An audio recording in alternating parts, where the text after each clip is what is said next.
है मदीने की हवा किस कदर फूल खिलाती है मदीने की हवा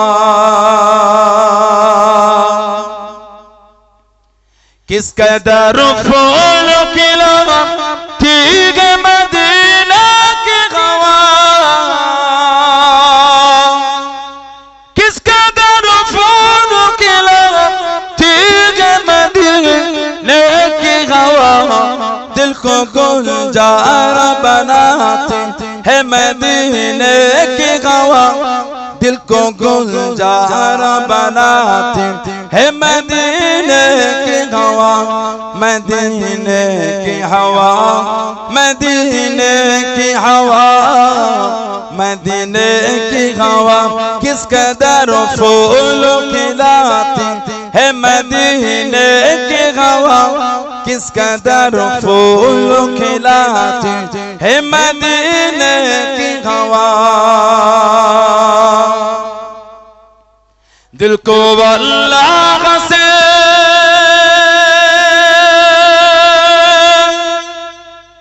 दिल को अल्लाह से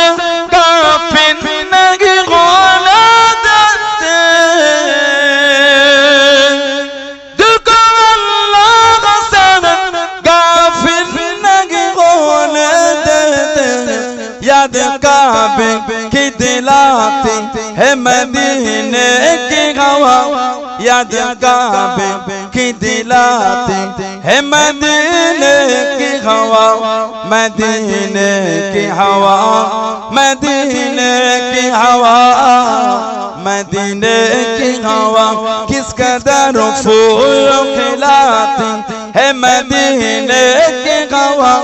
किस कदर फूल खिलाती है मदीने की हवा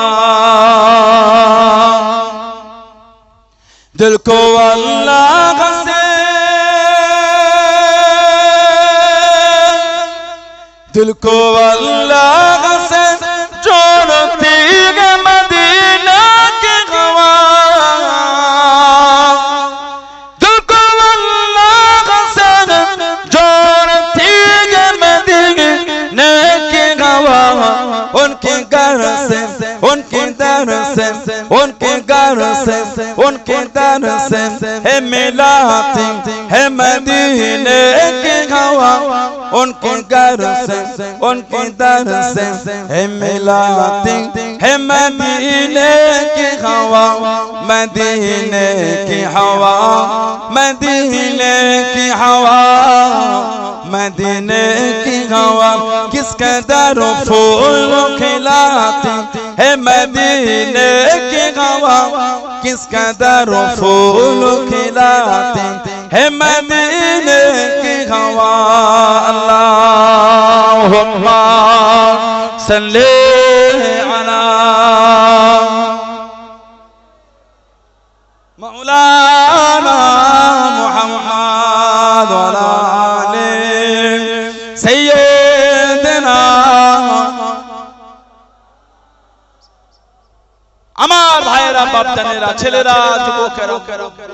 মায়েরা মেয়েরা বোনেরা মহিলারা ভালো হন শরীয়তের মধ্যে আসেন মনটাকে ভালো করেন নামাজি হয়ে যান ছেলেরা নামাজি হয়ে যান নামাজি হয়ে যান নামাজি হয়ে যান মায়েরা বোনেরা নামাজি হয়ে যান কেন নামাজ পড়েন ভয় হয় না ভয় সকাল থেকে ঘুম থেকে ওঠা থেকে নিয়ে ঘুমানো পর্যন্ত ইবাদত বলে কিছুই হচ্ছে কিন্তু আল্লাহ পাক আমাদের রিজিক বন্ধ করছে বন্ধ করেছেন বলেন আল্লাহর ইবাদত কিন্তু আল্লাহর রিজিক বন্ধ করছে আল্লাহর কাছে মাফ চাও নামাজি হয়েছে আল্লাহর রাসূল বলেছে as-salatu imaduddin নামাজটা হচ্ছে দ্বীনের খুঁটি সুবহানাল্লাহ আরে কি জোরে বলা গেল না যার দ্বীনের খুঁটি নাই সে আবার দিয়ে মজবুত হবে কি করে ঠিক না ভুল বলছি বলছি না আল্লাহ রাসূল বলেছেন আফজালুল ইবাদাত ইবাদাতুস সালাত যত রকম ইবাদত আছে সবথেকে উত্তম ইবাদতটা হচ্ছে নামাজ জোরে বলেন আলহামদুলিল্লাহ কোরআন শরীফে এসেছে জাহান্নামীদের জিজ্ঞাসা হবে জাহান্নামায় কেন এলে, জবাব দেবে আমরা দুনিয়ায় নামাজ পড়তাম। এই নামাজ আল্লাহ নামাজের একটা রূপ দিয়ে দেবে, রূপ। যখন আমাদের দাফন করে চলে আসবে মুনকার এবং নাকির দুটো গোত্রে দুটো ফেরেশতা কবরে যাবে, মান রাব্বুকা মা দীনুকা মান নবিয়ুকা, রাব্বুকা মা দীনুকা মান নবিয়ুকা। এই প্রশ্ন কোন বর্ণনা এসেছে, বুখারী শরীফ সহ বিভিন্ন riwayat এসেছে একটাই প্রশ্ন হবে, কবরে আমাদের নবীকে দেখানো হবে। সুবহানাল্লাহ, কবরে রাসূলুল্লাহকে দেখানো হবে। মান হাজার রাসূল, এই ব্যক্তিটা কি, ইনার উপর কি আকীদা রাখবে, কবরে আমাদের নবীকে দেখানো হবে। জোরে বলো, সেই দিন কি জবাব দেবে? যেদিন নামাজি হলে আল্লাহ নামাজের একটা রূপ দিয়ে দেবে, বান্দা বান্দির কবরে মাথার দিকে নামাজ। হাদিস শরীফের কিতাবে এসেছে মাথার দিকে মুনকার নাকির ফেরেশতা কবরে যাবে, নামাজ ঢুকতে দেবে, নূরানি চেহারা ধরে বাঁধা দেবে, সরে যাও, জবাব দেবে কে কে, উনি বলবেন তখন আমি নামাজ দুনিয়ায় আদায় করে আল্লাহ খুশি হই আমার একটা রূপ চেহারা দিয়েছে, আজকে এই বান্দা বান্দির কবরে আমি আপনাকে মাথার দিক থেকে ঢুকতে দিচ্ছি না। জোরে জোরে আর একটু জোরে বলা গেল না, নামাজি নিজেকে ইবাদতের মধ্যে নিয়ে আসি। যারা নামাজ পড়েছে ইবাদত করেছে তাদের থেকে শিক্ষা, নিজেকে ভালোর মধ্যে আনে, জীবন তৈরি করেছে, জীবন তৈরি করেছে আল্লাহর ওলি, আল্লাহ পাকের নেক বান্দা, পিরানে পিরদাস সাকির, মাহবুবে সুবহানী, কুতুবে রব্বানী, গাউসে সামদানি, ইমামে রব্বানী, হযরতে বাবা আব্দুল কাদের জিলানী মাহিউদ্দিন আল বাগদাদি রাহমাতুল্লাহ, জানাকে আল্লাহ পাক কাদেরিয়া তরিকার ইমাম করেছেন। জোরে বলো, আর একটু জোরে বলা গেল না, এত আলা মাকাম আল্লাহ বড় পীর সাহেব হুজুরকে দিয়েছে। মাদ্রাসা নিজামি হযরত আহমদ দাব্বাস রাহমাতুল্লাহ আলাইহি মাদ্রাসা হতো, পরবর্তী বড় পীর সাহেব হুজুর দায়িত্ব প্রত্যেক বছরে কম বেশি 3000 করে ছেলে ওই মাদ্রাসা থেকে ফারেগ হতো। জোরে বললেন আলহামদুলিল্লাহ। হযরত আহমদ দাব্বাস রাহমাতুল্লাহ, এই যে আপনারা ভিডিও করছেন অন্য কোন ছবি দেবেন, আমার ছবি দেবেন, একে ঠাসলো ওকে ঠাসলো, এগুলো থাম্বনেল অন্য উল্টোপাল্টা করবেন, খারাপ জিনিস, ঠিক না। হুজুরটা ওই আলোচনায় কিছু করে না, হুজুরের ছবি দিয়ে অন্যজন ছবি, কদিন আগে তার ছবি আমি দিলাম, ওর খুব খারাপ, এগুলো থেকে অশান্তি তৈরি। আপনারা করবেন আর আমাদের আলেম ওলামা পীরজাদা গুলোকে গাল খেতে, এগুলো ঠিক না। কি দরকার আছে বলে, আমি আলোচনা করে আমারটাই এর ও দিয়ে এর দিকে ঠিক দিয়ে ও দিয়ে এই দিকে ধারা দিয়ে কি লাভ আছে, এগুলো ঠিক না। আমি তো অন্য 5 জনের মত হতে পারি না, আমাদের অনেকে গাল দেয়, আমি তো দিতে পারি, আমি তো কোনো শিখিনি, ঠেস দিয়া চিমটে কাটা এগুলো আমাদের দ্বারা হয় না। কারণ ছোট থেকে ওই পরিবেশে আমরা বড় ঘৃণা লাগে বলতে, কথা বুঝতে পারেন, ওগুলো করলে খারাপ ভালো লাগে না, কি দরকার? ইজ্জতের মালিক আল্লাহ, এত কিছু করো, ফুরফুরা শরীফে যত দিন যাচ্ছে লোক বেরিয়ে যাচ্ছে, জোরে বলা গেল না, আলহামদুলিল্লাহ বললেন না। ওই দরবার আল্লাহ পাকের দরবারে কবুলিয়াত দরবার, বলুন আলহামদুলিল্লাহ। আমার ভাইয়েরা হযরত বড় পীর রহমাতুল্লাহ প্রত্যেকটা বছর 3000 করে ছেলে ফারেগ হতে, কম বেশি 12টা বিষয়ের উপর জ্ঞান দেয়া হতো। আল্লাহ বড় পীর সাহেব এত বড় আলিম, এত বড় জ্ঞানী করে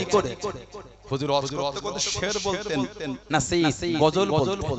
যেমন আমরা বলি না, আলেম উলামা হযরত বলে, মুফতি মুহাদ্দিস হযরতরা বলে, বড় পীর বলতেন। একদিন হুজুরের মজলিসে বসেছেন, একটা শায়রি, ওই শায়রি বলে না, বসেছে আর উনি বলছেন দেখবো আজকে বড় পীর কটা শের বলে, এই হাতে করে গুনলে হয়তো গুলিয়ে যাবে। উনি একটা সুতলি নিয়ে বসেছে, সুতলি, বড় পীর একটা করে বলবে, আমি একটা করে গিট দেব,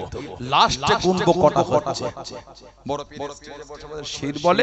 উনি একটা একটা করে গিট দিচ্ছে। বরফের শের বলতে বলতে তার দিকে খেতাব করে বলছেন আনা ওয়াহিল্লু ওয়া আনতা তাকিত, আনা ওয়াহিল্লু ওয়া আনতা তাকিত, আমি শের গিট গুলো খুলছি, আমি গিট খুলছি আর তুমি গিট গুলো কাবাচ্ছ। সুবহানাল্লাহ। আর কি জোরে বলা গেল না? বরফি যখন হজ করতেন হুজুরের কোন মজলিসে 10,000 পর্যন্ত লোক বসে, 10,000। এমন বর্ণনা এসেছে হুজুরের মজলিসে 70,000 পর্যন্ত লোক বসে শুনেছেন। মাইক ছিল না, মাইক ছিল না। আমাদের নবী হজ্জাতুল বিদা, বিদায় হজ, আল্লাহর রাসূল ভাষণ দিলেন আরাফাত। নবী পাক হজ্জাতুল বিদায় ভাষণ,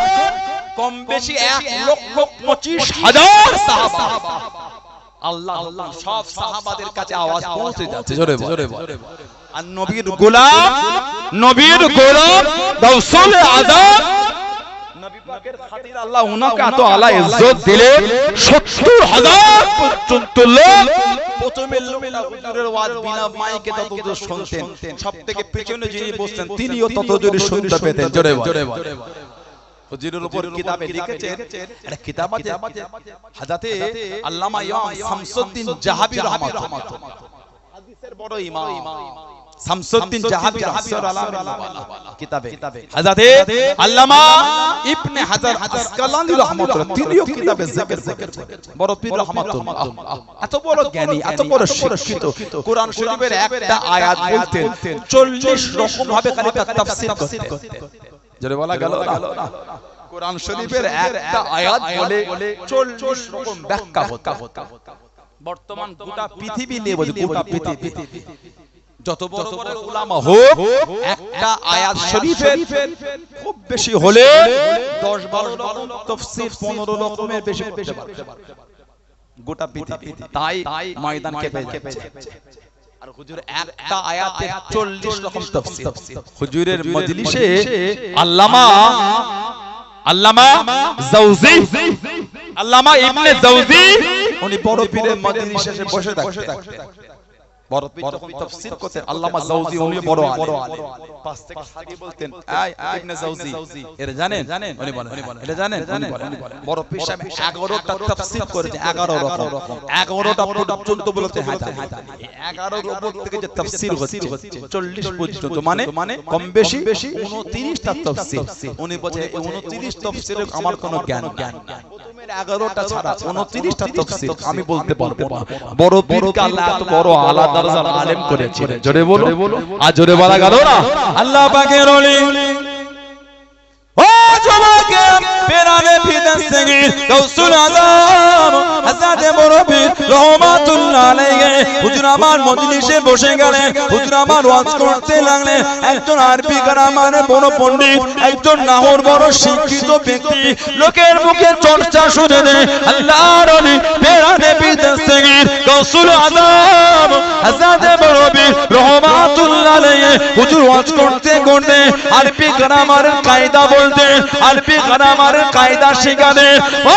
যুবকেরা এই চিন্তা ভাবনা নিয়ে হুজুরের মজলিসে চলে গেলেন, হুজুরের বৈঠকে বসে গেলেন। আল্লাহর ওলি পেরানে ফিদাস থেকে রাসূল আযম হযরত মুরব্বি রাহমাতুল্লাহ আলাইহি সেদিন মজলিসে জিকিরের তালিম দিতে লাগলেন, জিকিরের আলোচনা করতে লাগলেন। ও যুবকেরা 70,000 মজলিসে বসে বসে লোকটা বলে ফেলেছিল জাতা ইয়াউমা মিলনি, জাতা ইয়াউমা মিলনি, আজকে দিনটা বেকার হয়ে গেল, আজকে দিনটা জায়া হয়ে গেল। লোকের মুখে যেটা শুনেছি সেটা তো পেলাম না, লোকের মুখে যেটা শুনেছি সেটা তো পেলাম না, জাতা ইয়াউমা মিলনি। ও যুবক আল্লাহর ওলি পেরানে ফিদাস থেকে রাসূল আযম হযরত মুরব্বি রাহমাতুল্লাহ আলাইহি ওয়াজ করতে করতে দাঁড়িয়ে গিয়ে তানা থেকে খেতাব করে বলে দিলেন তুফাদ্দিলুন নাহাবা আলা মাজালিসুজ জিকির, তুফাদ্দিলুন নাহাবা আলা মাজালিসুজ জিকির। তুমি কি বাবা জিকিরের মজলিসে থেকে নাহর মজলিসকে গুরুত্ব বেশি দাও? উনি জলসায় বসে বলেছেন জাতা ইয়াউমা এতগুণ লোক আছে হয়তো সানাউল্লাহ সিদ্দিকীর কাছে আজকে তো অন্য কিছু আশা করে হয়তো ওদিন একটা আশা করে আজকে আজকে হুজুর এই সম্পর্কে আলোচনা করলো হয়তো কেউ করেছে ওই ইলম কিন্তু আমি পাইনি ওই মারে ইলম আমি পেলাম ওলিদের কাছে আল্লাহ পাক ইলহাম করে নবীদের কাছে আসে ওহী নবীদের কাছে আসে ওহী তানাদের দ্বারা আল্লাহ মুজিজা ওলিদের কাছে হয় ইলহাম তানাদের দ্বারা আল্লাহ কারামাত শয়তানের দ্বারা হয় ইস্তিজরা শয়তানের দ্বারা হয় শয়তান ওই জাদু করে না জাদু করে ওখানটা খুদিল আগুন জ্বলে গেল ওই শয়তানের দ্বারা ওটা কথা বুঝতে পারছেন জাদু শয়তানের যেটা হয় ওটা হলো ইস্তিজরা ওলিদের করে আল্লাহ ইলহাম করে বড় পীর উনি নিজেই বলেছে জাতা ইয়াউমা ইনি এখানে বলছেন তুফাদ্দিলুল নাহবা আলা মাজামিসুল যিকির তুমি জিকিরের মজলিস থেকে না ওটাও গুরুত্ব দিচ্ছ আসো আমার কাছে থাকো উনি বলে বড় পীরের কাছে আমি এক বছর ছিলাম কম বেশি নাহু আরবি ফাসাহা বালাগাতের উপর আল্লাহ এত ইলম আমাকে মিলিয়েছে আমার এত বছরের জীবন আমি ওই ইলমে সামান্য এই বছরে যা পেয়েছি এত ইলম আমি এত বছরে পাই নাই জোরে বলুন না সুবহানাল্লাহ মুরব্বি জানার মাজারের কাছে দাঁড়িয়ে গেলেন কে চার ইমামের ইমাম হযরত ইমাম বাহাউদ্দিন নকশবন্দ রাহমাতুল্লাহ জানার মাজারটা হলো উজবেকিস্তান ইমামে বাহাউদ্দিন নকশবন্দ রাহমাতুল্লাহ ওনার নাম হলো বাহাউদ্দিন ওনার নাম ওনাকে বলা হয় নকশবন্দ জীবনে বললে পাবেন যেদিকে উনি দেখতে অটোমেটিক আল্লাহ লেখা হয়ে যেত যদি বলা গেল না উনি যেদিকে দেখতে অটোমেটিক আল্লাহ লেখাটা হয়ে যেত ওজন্য ওনাকে বলা হয় নকশবন্দ নকশা করনে ওয়ালা জোরে বলা গেল না আল্লাহ পাকের ওলি ও জমাকে হযরত বাগদাদি নকশবন্দ রহমাতুল্লাহ আলাইহি আল্লাহর ওলি চার ইমামের ইমাম তরিকা চার ইমামের ইমাম গাউসুল আযম হযরত বরবির রহমাতুল্লাহ আলাইহি মাজারের কাছে দাঁড়িয়ে গেলেন কবরের কাছে দাঁড়িয়ে গিয়ে কবরটা জিয়ারত করতে লাগলেন মাজারটা জিয়ারত করে মুনাজাত শেষ করে একটু দূরে দাঁড়িয়ে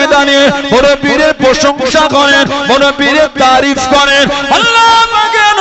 আল্লাহ পাক আপনাকে গাউসুল আযম করেছেন আল্লাহ পাক আপনাকে পেরানে পীর করেছেন আল্লাহ পাক আপনাকে কাদরিয়া তরিকার ইমাম করেছেন বড় পীরের প্রশংসা করেন বড় পীরের তারিফ করেন ও জমাকে আল্লাহ পাকের হুকুমে রূহানি অবস্থায় হুজুর আমার শুনতে পেয়ে গেলেন গাউসুল আযম হযরত বড় পীর রহমাতুল্লাহ আলাইহি কবর থেকে আওয়াজটা ভেসে আসে ও বাবা বাগদি তুমি আমার তারিফ করো তুমি আমার প্রশংসা করো তুমি কি জানো আল্লাহ পাক তোমাকে কি মাকাম খানা দিয়েছে কি ইজ্জত খানা দিয়েছে হুজুর আমি বলতে পারবো না হুজুর আমি বাউন্দি জানি না আল্লাহ পাকের হুকুমে রূহানি অবস্থা শুনতে পেয়ে গেলেন ও বাবা বাগদি আল্লাহ পাক তোমাকে ইলমে মারিফাতের ওই আলা মাকাম মিলিয়েছে বাবা ইলমে রূহানিয়াতের ওই আলা দরজা মিলিয়েছে বাবা আফতিয়াতের দ্বারা ওই জায়গাটা মিলিয়েছে বাবা ও বাবা বাগদি দুনিয়া জমিনে যেদিকে তাকাবে বাবা যেদিকে দেখবে বাবা আল্লাহ পাকের হুকুমে ওই দিকে আল্লাহ নিকাহ হয়ে যাবে জনে বলুন সুবহান আর একটু জনে বলুন সুবহান আল্লাহ আল্লাহ জিন্দা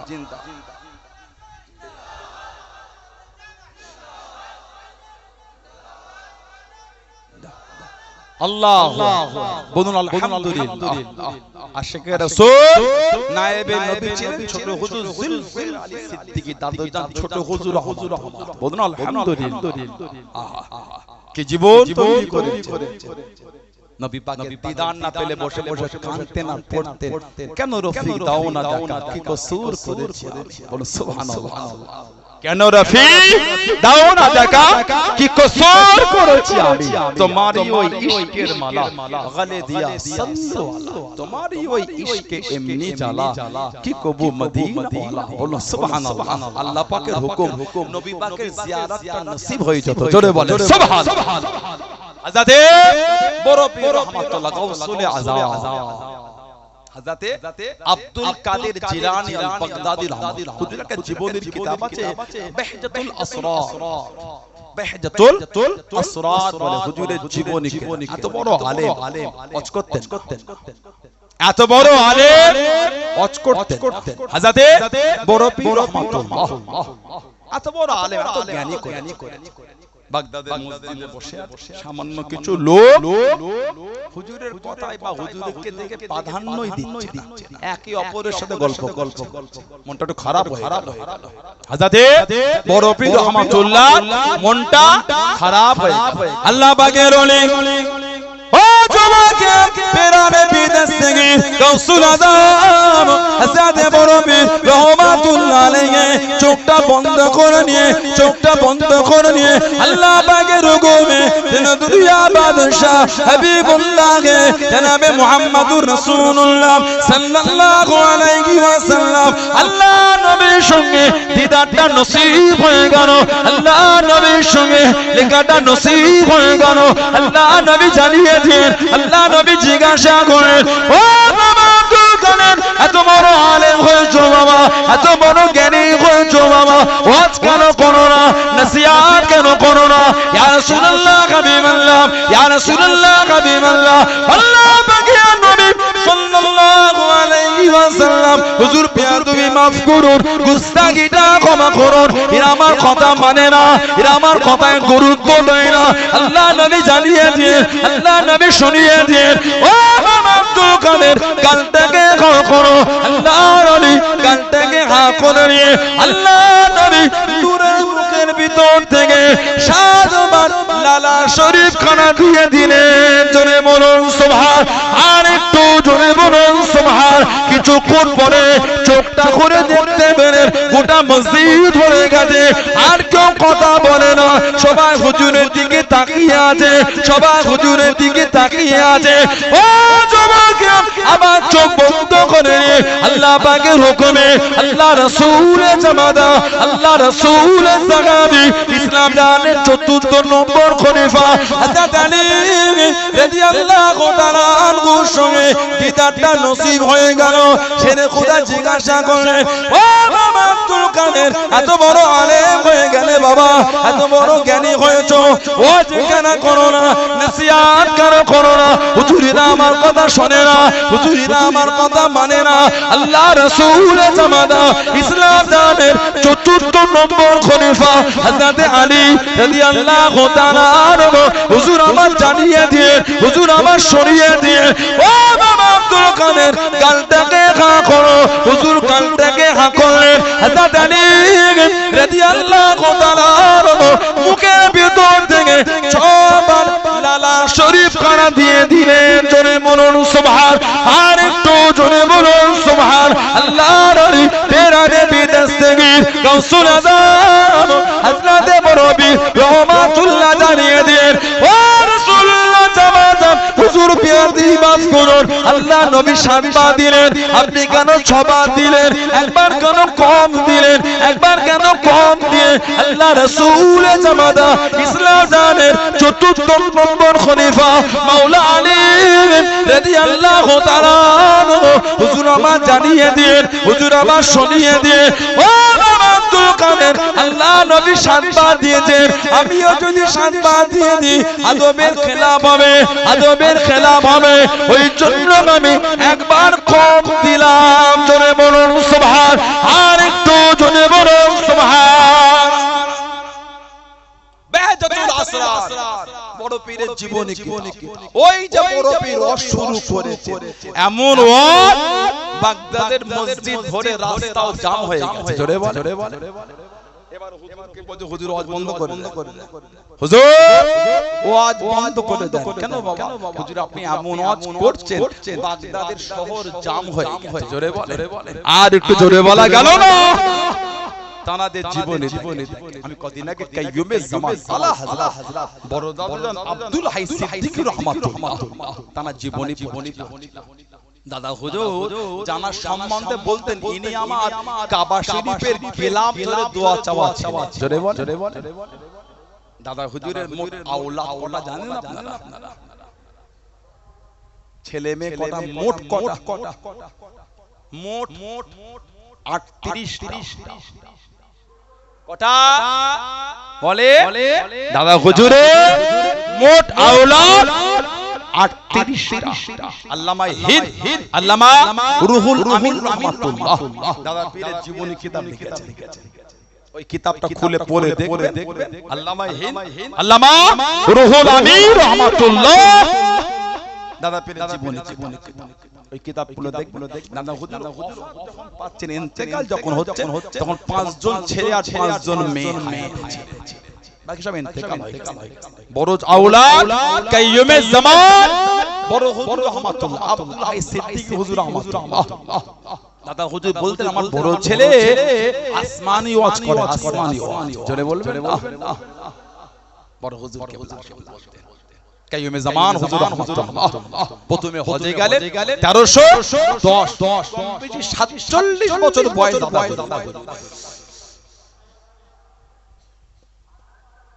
হুজুর গেলেন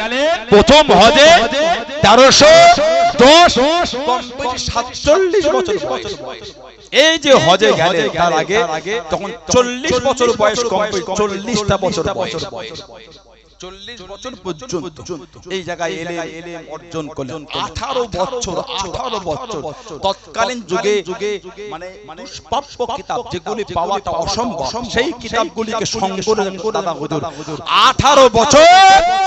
নিজের বাড়ির লাইব্রেরিতে দাদা হুজুর কেবলা অধ্যয়ন করেছিলেন জোরে বলো জোরে বলা গেল না দাদা হুজুরের হাদিসের উস্তাদ ছিলেন মানিকতলাতে শুয়ে আছে ফতি আলী বাইসি হুজুর রহমাতুল্লাহ উনি হলেন বাতিনি উস্তাদ মারিফত আর হাদিস শরীফের উস্তাদ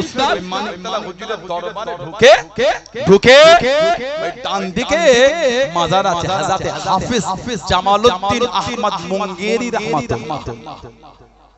হাফেজ জামালউদ্দিন আহমদ মুঙ্গেরি রাহমাতুল্লাহ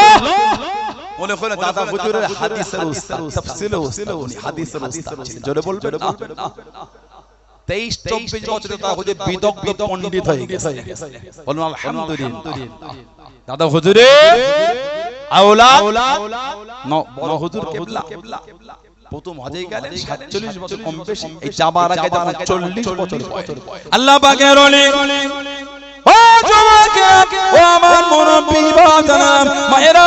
বোনেরা মহিলা আমার আপনা পিতা নবীর হযরত আব্দুল্লাহিল মারুফ মুহাম্মদ আবু বকর সিদ্দিকী রাহমাতুল্লাহ আলাইহি উনি আমার ঘুমিয়ে আছে উনি আমার রাত্রিতে শুয়ে আছে গভীর রাতের মধ্যে স্বপ্নের মধ্যে দেখতে পেলেন খবের মধ্যে দেখতে পেলেন ও